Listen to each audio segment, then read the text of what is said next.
L'experiment es realitza cobrint d'aigua un plat, de manera que al posar-hi una moneda aquesta quedi submergida.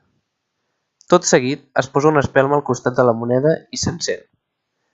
A continuació, col·loquem un got alt de manera que tapi l'espelma i que una de les seves vores descansi sobre la moneda, i observem què passa.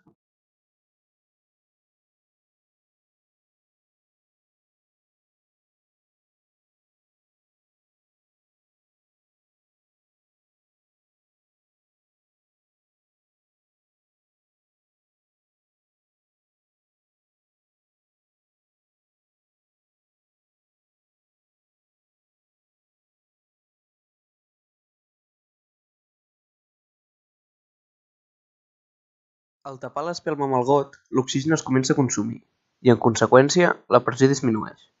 Llavors, l'aigua que estava en el plat, sotmesa a pressió atmosfèrica, puja per les parets del got, volent ocupar el volum necessari per restablir l'equilibri de pressions.